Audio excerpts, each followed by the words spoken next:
Hick, Soul-Making Theodicy.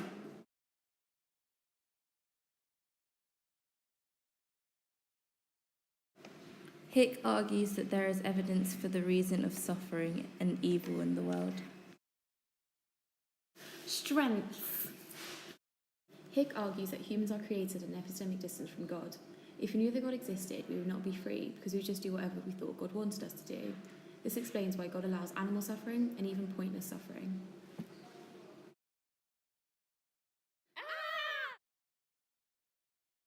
The expectation that we can experience great goodness without suffering is unrealistic. Hick argues that the doctrine of hell isn't true. Instead, we will all reach heaven, just at different points. How we get to heaven isn't a frantic scramble, but rather a process.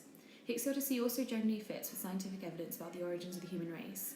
The theory of evolution is incorporated into his argument, making it stronger. Weaknesses. The theory of evolution, which Hick accepts, classifies humans as animals. So what separates humans from other animals? The sum total of animal suffering throughout their history is appalling and cannot be excused by the kind of comment advanced by Hick. Hick seems to contradict himself. He says there is no good explanation for animal pain and then immediately gives one.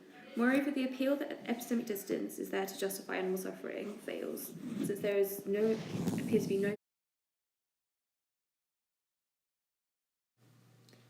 Hick does not have a sufficient answer to this question, so animal suffering seems to show that God is heartless instead of loving.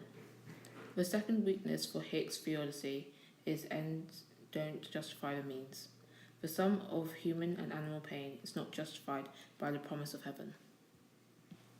This is because the promise is not a contract offered to humans for their acceptance or refusal. So God is allowing evil without consent of those affected. This comes back to the evidential problem of evil, which is the promise of heaven is not enough to make up for suffering in the world. An example of this would be Ivan Karamazov, who believed in the evidential problem of evil. He shows us when he says, "I hasten to give back my entrance ticket. It's not God that I don't accept, Alyos, only I mostly respectfully return him the ticket." Another weakness of Hick's soul-making theodicy is that it doesn't match up with Christian teachings. What is the point of Jesus' crucifixion if we're all going to be saved anyway? Jesus' crucifixion was meant to take away human sin, but if everyone is saved, is it the best example of how to be in God's likeness? Some Christians believe that the salvation only comes through Christ. Hick is a pluralist who thinks we are all working towards one divine reality. However, he does not have to make room for doctrines that he does not believe in, Christian or otherwise. Another weakness, and the final one, is that he talks about universal salvation, where everyone reaches God's kingdom.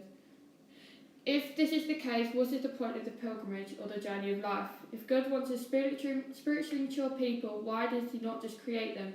Some say it's the experience of real pain of the journey that makes it worthwhile. However, God could have just created us with the built-in memory of the journey.